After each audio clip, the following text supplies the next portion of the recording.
और भारत एक ऐसा अद्भुत देश है दुनिया में जहां कोई भी वायरस जल्दी से फैल नहीं सकता, क्योंकि सूर्य का प्रकाश इतना तीखा है, इतना तेज है कि सैकड़ों किस्म के वायरस तो ऐसे ही मर जाते हैं।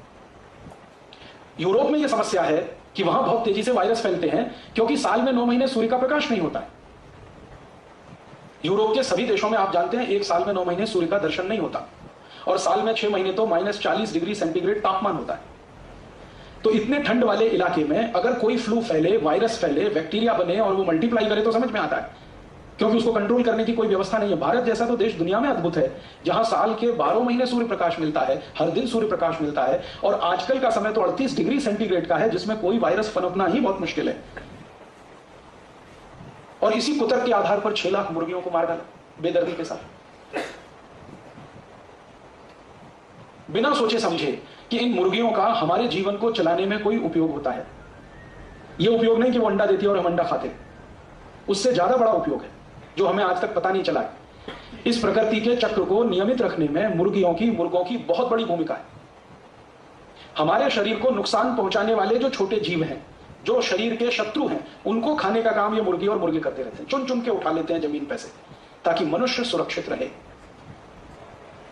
तो हम मनुष्यों को सुरक्षा देने के काम में जो मुर्गी और मुर्गी लगे हैं, उन मुर्गे और मुर्गियों को मनुष्य को बचाने के कुतर्क के आधार पर कत्ल करवा दिया सरकार कि समय समय पर इन कंपनियों को अपनी दवा बेचनी है, और दवा बेचनी है तो उसके लिए माहौल बनाते हैं, वातावरण तैयार करते हैं।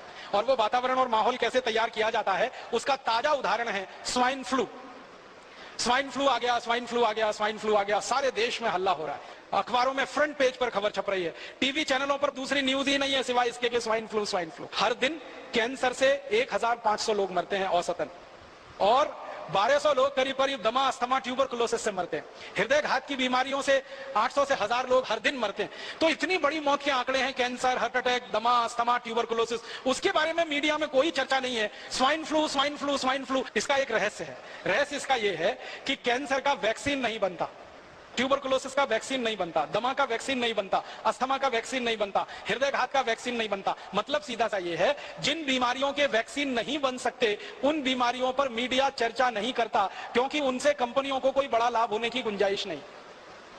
स्वाइन फ्लू का वैक्सीन बन सकता है, एवियन फ्लू का वैक्सीन बन सकता है, सार्स का वैक्सीन बन सकता है, और थोड़े दिन पहले एक बर्ड फ्लू आया था उसका वैक्सीन बन सकता है। तो एवियन फ्लू है, बर्ड फ्लू है, सार्स है, स्वाइन फ्लू है, इन सब बीमारियों के वैक्सीन बन सकते हैं और वैक्सीन बनकर बाजार में बिक सकते हैं, और इसमें विदेशी कंपनियों को मुनाफा बहुत भयंकर है। इसलिए मीडिया में ये सारी खबरें बाकायदा प्रायोजित तरीके से दिया जाती है, छपवाई जाती है, बनवाई जाती है। एक अमेरिकन कंपनी है, वो स्वाइन फ्लू की दवा बनाती है, टेमी फ्लू, और जानकारी यह मिली है कि टेमी फ्लू दवा को बनाते समय वायरस जो है अनकंट्रोल्ड हुआ, नियंत्रण के बाहर हुआ, और उसने स्वाइन फ्लू को फैलाना शुरू किया सारी दुनिया।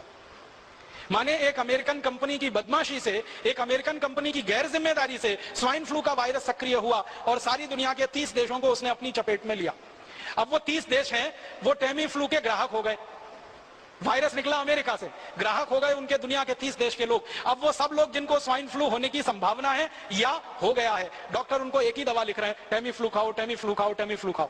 जो विद्वान डॉक्टर हैं और जो इन कंपनियों के चक्कर में नहीं फंसते हैं, ऐसे भी कई डॉक्टर हैं, वो बता रहे हैं कि टेमी फ्लू बिल्कुल मत खाओ, क्योंकि आपने टेमी फ्लू खाया तो ये स्वाइन फ्लू का जो वायरस है ये स्ट्रक्चर बदलने में माहिर है, तुरंत नया स्ट्रक्चर ले सकता है और वो नए स्ट्रक्चर में रेजिस्टेंस आ सकता है, फिर कितना भी टेमी फ्लू खाना ठीक ही नहीं होने वाले। तो ऐसा पूरे देश में आतंक और माहौल फैला दिया, और ये आतंक और माहौल के दो ही उद्देश्य हैं। पहला उद्देश्य है ज्यादा से ज्यादा टेमी फ्लू दवा बेचना, जो पिछले 10 साल से इस कंपनी ने उत्पादन करके गोडाउन में भरी हुई है, अब वो गोडाउन खाली करना है। अब ये गोडाउन कोई ऐसा गोडाउन नहीं है जो टूथपेस्ट का हो, रोज इस्तेमाल करें और फेंक दें। ये गोडाउन तो तभी खाली होगा जब कोई दवा का आतंक हो, वायरस का आतंक हो, और डर हो और दहशत हो। डर, दहशत और आतंक के चलते आदमी मजबूर हो जाता है महंगी से महंगी दवा खाने के लिए और महंगे से महंगा इलाज करने के लिए। तो ये स्वाइन फ्लू का वायरस इसी तरह का एक प्रोपेगेंडा है। मुझे तो एक ही बात कहनी है, वो ये कि ये स्वाइन फ्लू नहीं है, मीडिया फ्लू है, मीडिया ने पैदा कर दिया। मैं आपको एक पुरानी जानकारी देना चाहता हूं, बहुत गंभीर है, आप उससे अंदाजा लगाइए कि ये कंपनियां कितनी निकृष्ट हैं, कितनी नराधम है। सन 1916 से 1918 के बीच में 2 साल में दुनिया भर में एक बीमारी फैली, एवियन फ्लू। वो ऐसा ही था जैसे स्वाइन फ्लू है, और उस बीमारी के फैलने से सारी दुनिया में कुछ लोग प्रभावित हुए। जो लोग प्रभावित हुए उनकी संख्या बताई जाती है 4.5 करोड़। 4.5 करोड़ लोग उसमें प्रभावित हो गए, और 4.5 करोड़ लोग जो प्रभावित हुए, फिर मैंने ये जानने की कोशिश की कि मरे कितने उसमें से, तो मात्र 6000 लोग मरे थे।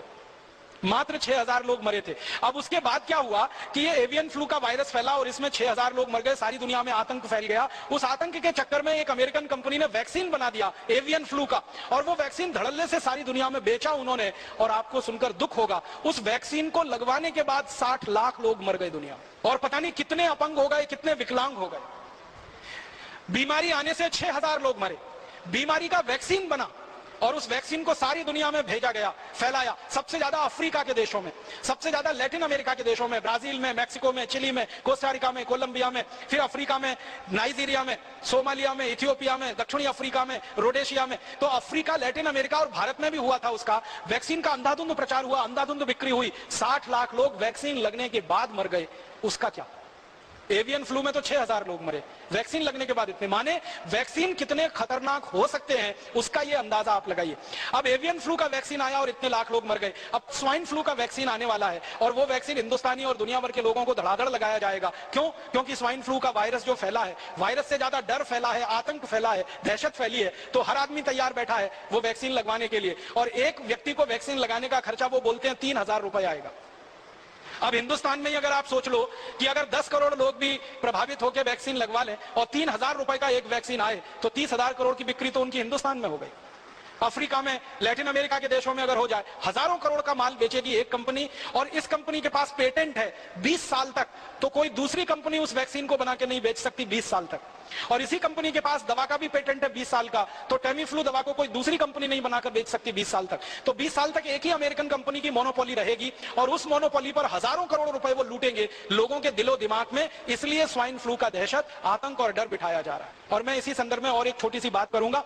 आपको याद है थोड़े दिन पहले इस देश में एक आतंक फैलाया गया, hepatitis B, hepatitis B, hepatitis B, hepatitis B. और आतंक और डर इतना फैला कि हिंदुस्तान के लाखों करोड़ों लोगों ने उसका वैक्सीन लिया। आप में से भी किसी ने लिया होगा, बहुत लोगों ने लिया।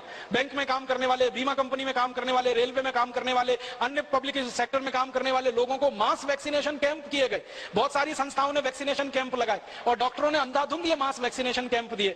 आपको सुनकर हैरानी होगी कि जिस हेपेटाइटिस बी के लिए लाखों करोड़ों लोगों को वैक्सीन लगा दिए गए, वो हेपेटाइटिस बी भारत में बहुत कम होता है। हिंदुस्तान के गंभीर वैज्ञानिकों का कहना है कि 10 लाख लोगों में से किसी 1 या 2 को हेपेटाइटिस बी होता है। और वो ये कहते हैं कि हेपेटाइटिस बी होने की संभावना जिन लोगों को होती है वो लोग भारत में है ही नहीं। वो लोग या तो अमेरिका में, यूरोप में है, या तो अफ्रीका में। भारत में उस ग्रुप के लोग है ही नहीं।